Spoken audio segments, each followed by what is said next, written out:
في يوم من الأيام يطلع تصريح غريب جدا من الجماعة بيقول لا الشرطة المصرية ولا أي جهاز في الدولة هيقدروا يدخلوا إمبابة، وفجأة تتحول إمبابة لدولة جوه الدولة ليها قوانينها الخاصة اللي محدش يقدر يتدخل فيها أو يفرض سيطرته عليها، وإلا هتقوم حرب شوارع محدش عارف ممكن توصل ليه. جمهورية إمبابة ما كانش مجرد اسم فيلم، دي فترة من أصعب الفترات اللي عدت على مصر. وريشة الطبال اللي اتحول فجأة وبقى الشيخ ريشة أمير الجماعة ما كانش مجرد دور لعبه محمود عبد المغني في فيلم دم الغزال،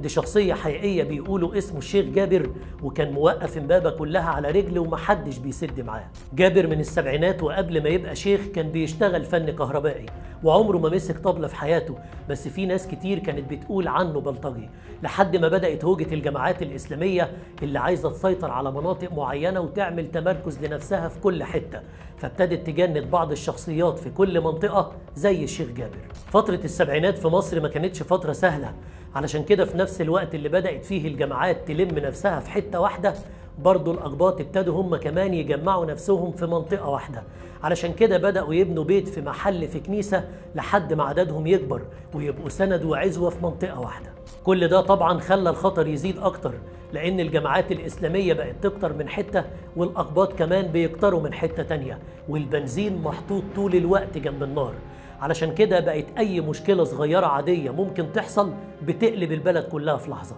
لحد ما قررت أجهزة الأمن تواجه كل ده وجمعت أكبر عدد من قواتها في تاريخها تقريبا علشان الخسائر ما تكونش كبيرة وتعرف تسيطر على المنطقة. وبدأت المواجهة في مشهد سينمائي مليان بحرب شوارع فضلت مستمرة لمدة أسبوع تقريبا، انتهت في الآخر بالقبض على الشيخ جابر وعلى كل اللي معاه. بس السؤال هنا، اللي حصل ده كله كان سببه إيه من الأول واشمعنى إمبابة بالذات؟ الحكاية بدأت لما الجماعات الإسلامية ابتدت تاخد وضعها في الشارع والناس كلها تتلم حواليهم لأنهم بتوع ربنا، لحد ما دخلنا فترة التسعينات وأمير الجماعة الإسلامية في إمبابة اللي بيسموه زعيم المنطقة حد يخلص عليه في شارع الهرم، وبسبب الحادثة دي تطلع مظاهرات كبيرة جدا في كل حتة. ومن هنا بقى يبتدي الموضوع يوسع أكتر ويعينوا أمير على كل منطقة، لحد ما تتحول إمبابة تقريبا لدولة جوه الدولة، وكانوا بيعملوا احتفالات كبيرة يحضرها آلاف من الأعضاء مع كل تعيين لكل أمير علشان يظهروا بيها قوتهم وعددهم قدام أجهزة الدولة، لدرجة إن الوكالات الأجنبية كانت بتيجي تغطي الحدث وتعمل لقاءات مع الأهالي.